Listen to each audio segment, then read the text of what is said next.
जय जगन्नाथ। यह है श्वेत गंगा अर्थात माँ गंगा। अधिकांश जो लोग हैं यहाँ पर दो कार्य के लिए आते हैं, एक तो अस्थि विसर्जन के लिए, दूसरा माँ गंगा में स्नान करने के लिए।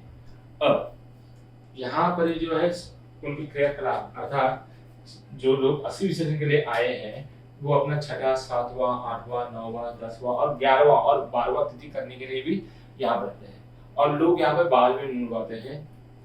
तो ये एक जगह है, कॉर्नर है, पॉन्ड के बाजू में ही सरकारी जगह दिया गया है, वहां पर देते हैं। अब ये अस्थि विसर्जन उसी पॉन्ड में नहीं कर देते, एक छोटा सा पॉन्ड बनाया गया है कॉर्नर पे जहां पर अस्थि को विसर्जन करते हैं।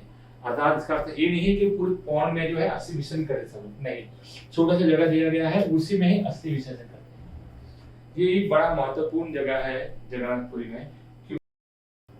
अब इसे श्वेत गंगा क्यों कहते हैं, ये गंगा कैसे है, ये जो प्रश्न है बहुत से लोग का रहता है। तो ये जो कथा जो है वृंदावन से जुड़ा हुआ है। जब चैतन्य महाप्रभु थे तो उनके 6 अनुयायी थे जिसे हम श्री गोस्वामी के नाम से जानते हैं। तो एक बार एक राजा थे जिनकी कन्या का नाम गंगा था। वो वृंदावन क्षेत्र आए थे और उस क्षेत्र में भ्रमण करने के बाद उनकी कन्या का इच्छा हुआ कि वो और कुछ दिन रुक जाए। तो राजा कहते हैं ठीक है। तो राजा की जो कन्या थी, उनके जो दोस्त थे अर्थात जो सखियां थी, उनके साथ वहां रुक जाते हैं और राजा जो है अपने राज्य में चले जाते हैं। कुछ दिन होने के बाद अलग अलग लोगों की कथाएं सुनने के बाद एक गोस्वामी से कथा सुनने के बाद उनका वैराग्य जागता है और उस गोस्वामी को कहती है कि हे गोस्वामी, मेरी इच्छा है कि मैं आपसे दीक्षा लूं और अपना जीवन जो है तपस्वी के समान जो है व्यापन करूं भगवान की सेवा। तो गोस्वामी को लगता है कि ये राजा की कन्या जो है तपस्या के, ये राजा की जो कन्या है कैसे तपस्वी कर सकते हैं, मुझे राजा की जो कन्या है किस प्रकार से तपस्या कर पाएगी। तो वो कहते हैं कि भाई जी के बालपन है, कुछ दिन रहेगी और चली जाएगी। लेकिन गंगा जो है समझ कि गोस्वामी को लग रहा है कि मैं तपस्या नहीं कर सकती, तो क्या करती है ये गंगा, अपनी सारे जो मित्र है, जो सखियां है, उनको राज्य भेजती है। जब पिता को पता चलता है कि गंगा वहां रह रही अकेले, तो उनको लगता है बालपन है, 1-2 दिन के बाद 1 महीने बाद आ जाएगी। लेकिन गंगा जो है लगभग 1 वर्ष तक उसी वृंदावन क्षेत्र में भिक्षा मांग मांग के जो है अपना जीवन यापन करते तपस्वी की समान।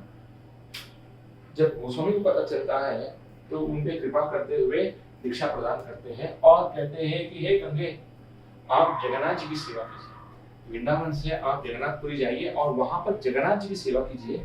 और इस एक व्यक्ति से उनसे मिलने कहती है, उसी मठ में रहते हुए जगन्नाथ जी की सेवा करने के लिए उनको कहती है।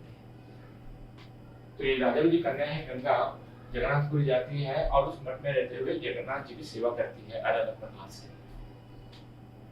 कुछ समय बीत जाता है और गंगा जो है प्रतिवर्ष जो है अपने जन्म उत्सव के समय पे गंगा स्नान के लिए जाती है। तो यहाँ पर लगभग 1 वर्ष तक हो गया था जगन्नाथपुरी में। तो जगन्नाथ जी के पास जाके जगन्नाथ जी को रिक्वेस्ट करती है और उनका परमिशन लेती है, कहती है कि हे जगन्नाथ जी, मेरा जन्म उत्सव आ रहा है और कल जो है मेरा जन्म दिवस है, तो मैं जगन्नाथपुरी से जो है गंगा स्नान के जाऊंगी और फिर से आ जाऊंगी। दर्शन करने के बाद जो है गंगा जो है रात को सो जाती है। स्वप्न में है जगन्नाथ जी उसके स्वप्न में आके कहते हैं कि हे गंगे, आप जगन्नाथपुरी क्षेत्र छोड़ के ना जाए। तो जो गंगा है वो कहती है कि हे जगन्नाथ जी, मैं केवल 2 से 3 दिन में आ जाऊंगी। मैं ये प्रतिवर्ष जो है मेरे जन्म दिवस के दिन मैं गंगा स्नान करने जाती है, तो मैं केवल 2 से 3 दिन में आ जाऊँ।